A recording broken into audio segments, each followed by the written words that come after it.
The just shall live by his faith, Habakkuk 2 verse 4. This is the first time these words are mentioned in the scripture, but they are 3 times quoted by the Apostle Paul.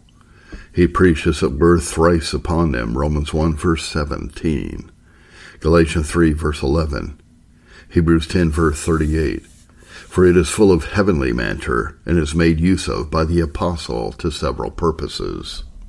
I know no one text that has been more preached upon or more written upon by them who have treated of the life of faith, how the just live the life of justification and how they live the life of sanctification, the life of consolation, the life of peace, the life of joy, the life of obedience, and so on.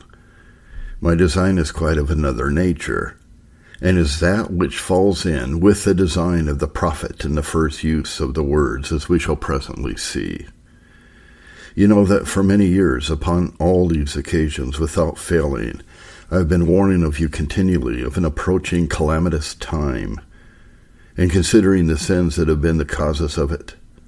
The day is with the Lord, the year and month, I know not, but I have told you that judgment will begin at the house of God, that in the latter days of the church perilous times will come, that God seems to have hardened our hearts from his fear, and caused us to err from his ways, and that none knows what the power of his wrath will be.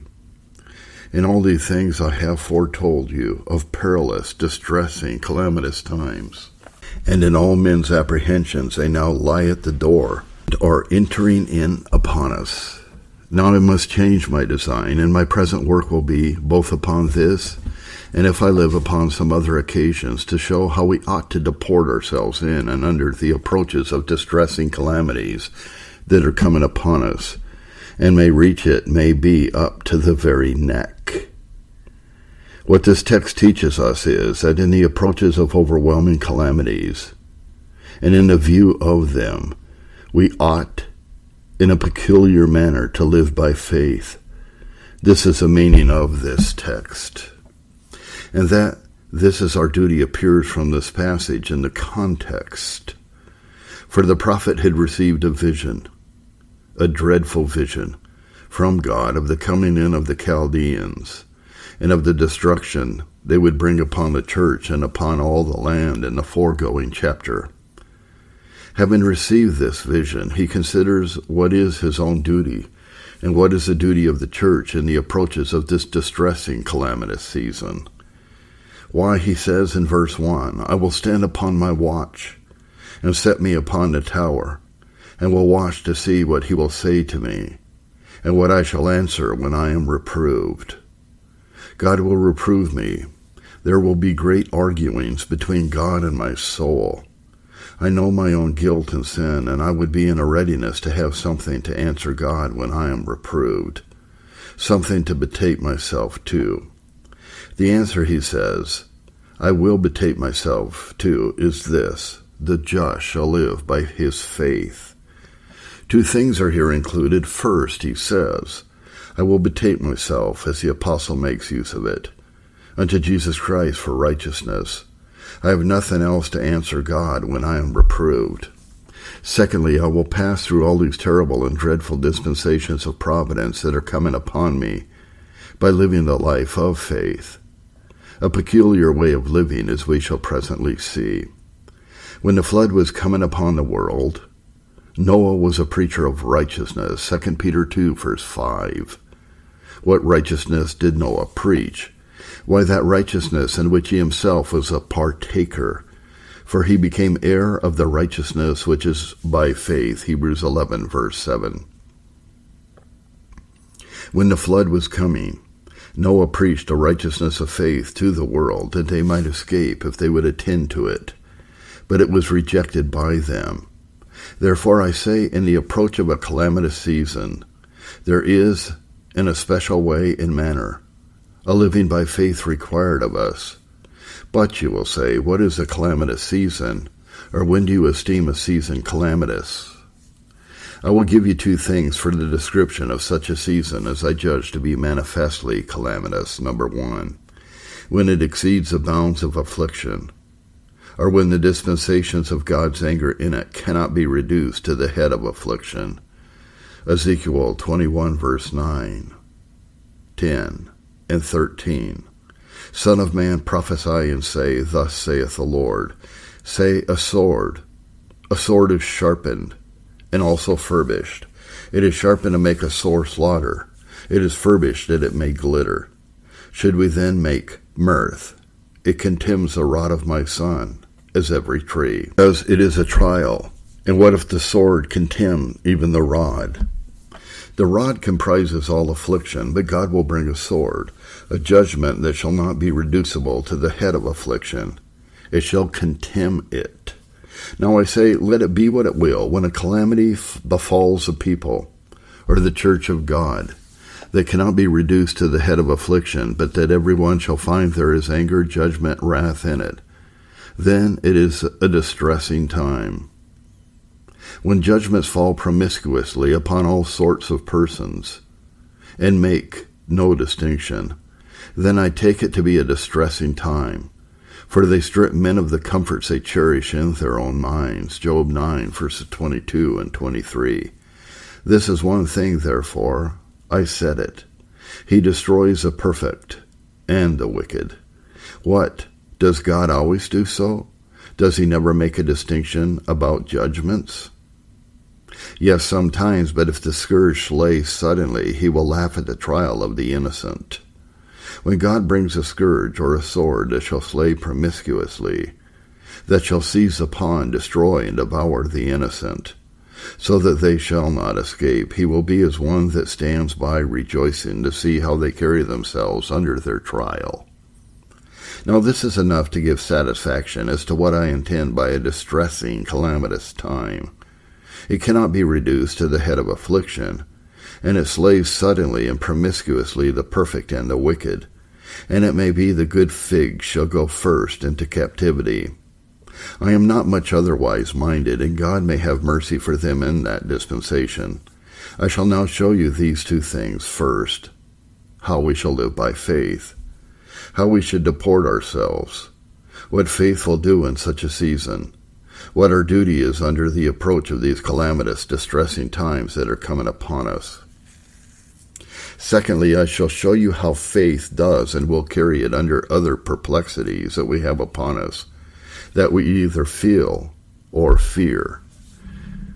First, faith will guide and act the soul under the approach of these distressing calamities and these following things. It will give the soul a reverential fear of God and his judgments. So it did to the saints of old, Hebrews 11 verse 7. By faith Noah, being warned of God, moved with a reverential fear. There is no man that is not stout-hearted and far from righteousness, but is upon God's warning moved with a reverential fear of God and his judgments. It was so with David in Psalm 119. Verse 120, My flesh trembles for fear of thee, and I am afraid of thy judgments. He was not afraid as to outward judgments, but under them his flesh trembled with a reverential fear of God. And so it was with the prophet Habakkuk, upon the vision he had of the approach of the Chaldeans.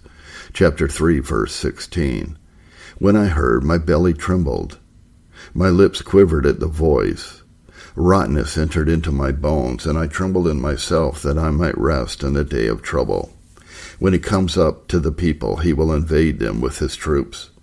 He had a reverential fear of God and his judgments working upon him. According to my best observation of things in the state in which we are, the generality of people may be distributed under these three heads. Number 1, there are some that are indeed really afraid of approaching judgments. They do not know how soon they will reach to themselves, their persons, their families, their relations, their estates, all that they have labored for and exerted their utmost care and industry about in the world. The flood flies at the door, ready to carry all before it. They fear every day. Some men die also for fear of dying. They are poor for fear of poverty. They will part with nothing because they fear they must part with all. a strange contradiction of spirit.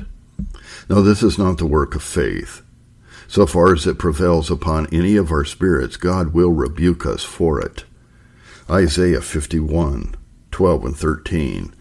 Who are you that you should be afraid of a man that shall die, and of the Son of Man which shall be made as grass, and forgets the Lord your Maker, and have feared continually every day because of the fury of the oppressor? Chapter 8, verse 10.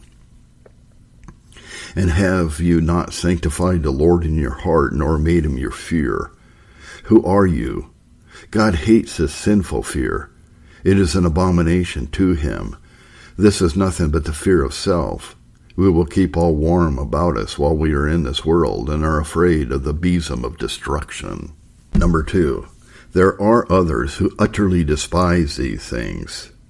Take no notice of them, who do not think any such distressing calamity shall come upon them.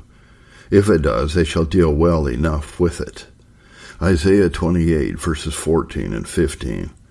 They have made a covenant with death, and with hell are they at agreement, and say, when the overflowing scourge shall pass through, it shall not come to us. They have 1,000 ways to disinterest themselves from anything of the most distressing calamity that is coming over the world. This swallows up the generality of mankind, and is that which the prophet reflects upon in Isaiah 26:11. When your hand is lifted up, they will not see, but they shall see, and be ashamed for their envy at the people. Yea, the fire of your enemies shall devour them. Number 3, the other sword is mentioned in Judges 5, verse 6, and may be called wayside men, idle, discoursive men, that have nothing else to do but to walk up and down and talk, and are not concerned with the reverence of God and his judgments.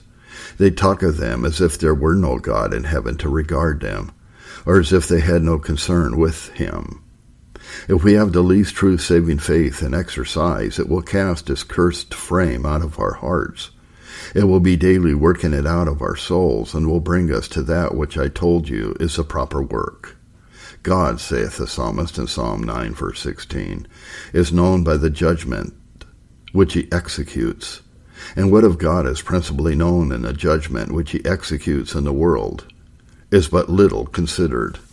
That which God makes known of himself in a peculiar manner in these dreadful dispensations is his majesty, his holiness, and his power.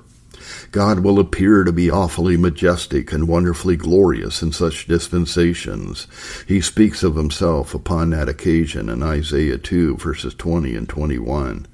In that day a man shall cast his idols of silver and his idols of gold to the moles and to the bats, to go into the clefts of the rocks and into the tops of the ragged rocks for fear of the Lord, and for the glory of his majesty when he arises to shake terribly the earth. If we have the light of faith to let it in, we shall see a majesty and glory in God's actings, even in his public and distressing judgments, such a greatness and a glory that the soul will be constrained to bow down before him. God does in his judgments also manifest his holiness, of which we shall speak afterward. So Revelation 15, verse 4, Who shall not fear you, O Lord, and glorify your name? For you only are holy. How does this appear?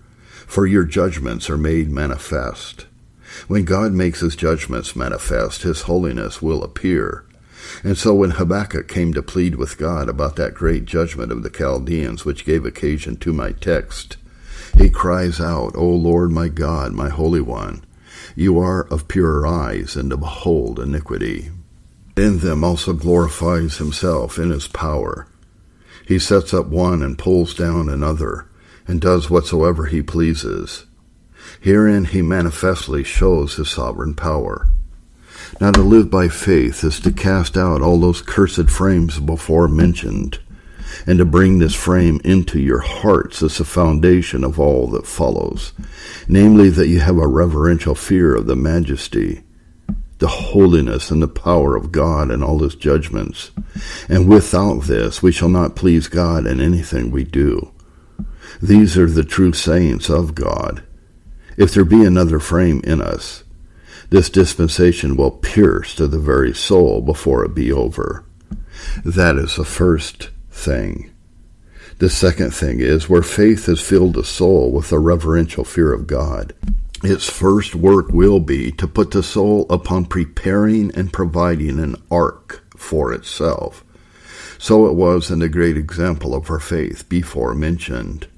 Noah, being moved by fear, prepared an ark, in which he saved himself and his family.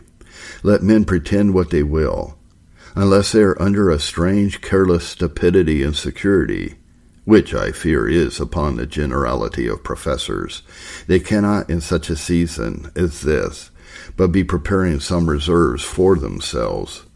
What shall we do when this comes upon us? They have some predominant reserve. The rich man's wealth is his strong city, Proverbs 18, verse 11. He may lose a great deal, but he will save enough for himself. So the strong man trusts to his own strength, the wise man to his wisdom. One thing or other men prepare for themselves to be an ark against the coming storm, and those who do not so, they fluctuate up and down in uncertainties, hoping that by one way and means or another, that they know not of, they shall be carried above all, and have a good end. That it shall not be as this, or that prophet or minister foretells, but some way they shall escape. This is not to prepare an ark, which is a work of faith to do. And here I shall inquire into two things. First, what is this ark that is to be prepared? And number two, how we ought to enter into it, or how we are to make special entrance into it in reference to the approaching calamitous season. Say that this ark is Jesus Christ. Faith in him is necessary. In this chapter of my text, where inquiry is made, what shall be answered to God, and what course shall be taken upon the coming in of the overflowing flood of the Chaldeans, this is the course to be taken. The just shall live by his faith. What is that? It is to seek for righteousness by Christ, to seek afresh for justification and life by Christ. There is no other way, no other ark, and he is described as this ark in that well-known place in Isaiah 32, verse 2. And a man, that is, Jesus Christ, shall be as an hiding place from the wind, and a covert from the tempest, as rivers of water in a dry place, as the shadow of a great rock in a weary land. That is the ark. I know not how to describe better what I intend by securing ourselves in the ark, like the description the prophet here gives, though in terms metaphorical. Likewise in Micah 5:5, having given a promise of Christ, he adds, and this man shall be the peace, when the Assyrian shall come into our land. To betake ourselves to the ark is to betake ourselves to the fountain of our peace. And so in Psalm 2, verse 12, if God's wrath is kindled but a little, how then, blessed are all they that betake themselves unto him, trust in him, in whom, in the Son, kiss the Son. And surely, my brethren, the wrath of God is now kindled, not a little, but a great deal, in all sorts and ways. The indications of the wrath of God are upon the spirits of men of all sorts, of professors, of the world, in their own persons, in all societies and relations. Where are we then to betake ourselves but unto Christ? Blessed are all they that put their trust in him. Number 2. But now it would not have advantaged either Noah or his sons to have an ark prepared for them unless they had a door to the ark. Make a door, says God to them, that you may have entrance. To obtain an interest in Christ is a general work of faith all our days.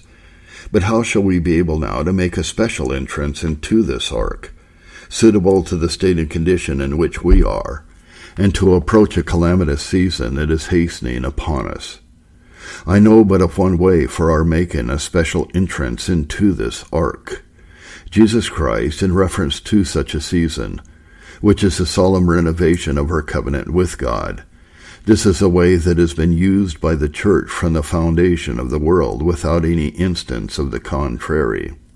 That when a storm was coming, if ever they were delivered from it, they entered into the ark by the renovation of their covenant with God. And seeing the end is certain, we are thus afresh to enter into this ark, Jesus Christ. It is no wisdom in civil things to remove a means unless we have a better to substitute in the room of it. And it is so in spirituals.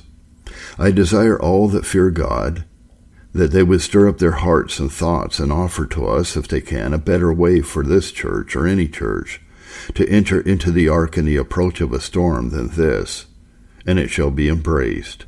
This church has done so, though I begin to fear some look upon it as a very dead, sluggish commodity they know not how to trade with. But do not mistake. You have no such thing lies by you in the sight of God this day. Do not despond, a day is approaching when others shall come, as in Zechariah 8, verse 23, and lay hold upon your skirts, saying, We shall go with you, for we have heard that God is with you. Some, blessed be God, and let his holy name be exalted, have far outgone us already, both in zeal and warmth and courage, under a sense of engagements that are upon them. I look for no safety, no deliverance in the trials and afflictions that are coming upon the earth, but what is had in the way of believing. I value not those that are otherwise minded. Bless God who has provided for you this door of entrance before the flood comes and the rain falls. Bless God, I say, for it, and make use of it, and be able to plead it with God. And let the Lord know that you have made your choice to be his, and are under his care, and not under the protection of the world. I will not say you shall be saved temporally, but you shall be saved eternally. I cannot say you shall have peace with men, but you shall have peace with God. I cannot say you shall not lose your lives. I will say you shall not lose your souls. And these are our principal concerns. Make good your entrance. A door made into the ark will do you no good unless you enter in and make good your entrance at the door.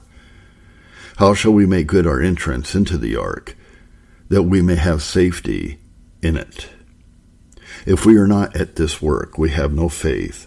Why, stand to your engagement, stand to the performance of those duties God requires at your hands. Not only is there no one thing required, but what is the special duty of the new covenant? But stand to them now as those that have been your entrance into the ark, where God will give you all that rest that in this world you can be partakers of. This is another work of faith in the approach of a calamitous time. Number 3, if we live by faith in the approach of a calamitous season, this will put us upon the search and examination of our own hearts. What accession we have made to the sins that have procured these judgments. This is that which faith, where it is in any measure sincere, will assuredly put us upon, and it is that God doth now in a special manner call for. Now, the sins which we do and have procured these judgments are of two sorts. 1, the open and flagitious sins of the world. 2, the sins of churches and professors. Number 1, the open and flagitious sins of the world. The apostle reckons them up together in 1 Corinthians 6, verses 9 and 10. Be not deceived. Neither fornicators, nor idolaters, nor adulterers, nor effeminate, nor abusers of themselves with mankind, nor thieves, nor covetous, nor drunkards, nor revilers, nor extortioners, shall inherit the kingdom of God. He does it again in Ephesians 5, verses 5 and 6. This you know, that no whoremonger, nor unclean person, nor covetous man who is an idolater hath any inheritance in the kingdom of Christ. For because of these things comes the wrath of God upon the children of disobedience. He reckons them up also in Galatians 5:19 and so on. The works of the flesh are manifest, which are these: adultery, fornication, uncleanness, lasciviousness, idolatry, witchcraft, hatred, variance, emulations, wrath, strife, seditions, heresies, envyings, murders, drunkenness, and such like. There is a marvelous large copy written out of these texts in the nation at this day. Every man may read an exposition of these things in the practice of multitudes. Some will say they bless God they are free from these things, and so they hope they have had no hand in procuring the judgments of God that are coming upon the nation. Let them fall upon them in their interest who are guilty of these provoking abominations, such as for which the wrath of God is revealed from heaven against their ungodliness. Why, it is well if they are not guilty of any of these sins. But the seed and foundation, even of all these sins, lie in our nature, if not in our persons. And what eruptions they have made towards the provoking the eyes of God's glory, I know not. But suppose that you have escaped these pollutions that are in the world through lust. There are other sins, sins of the church and of professors, that in reference to Christ's mediatoric kingdom have as great influence for the procuring of judgments as the worst sins of the world have for the procuring of judgments in his providential kingdom. I know a time when there was a storm in which a whole vessel and all that were in it were like to have been cast away, but one Jonah that was in the ship was the cause of the storm. I shall just mention the judgment procuring sins of churches and professors, which are reduced in Scripture to these 4 heads. Lukewarmness, which was the judgment procuring sin of Laodicea. Number 2, contenting ourselves in outward order and freedom from scandal, which was the judgment procuring sin of Sardis, and will prove ruinous to the best churches in the world. Number 3, lack of love among ourselves and divisions in churches. Number 4, earthly mindedness and love of the world and conformity to it that is found among the generality of professors.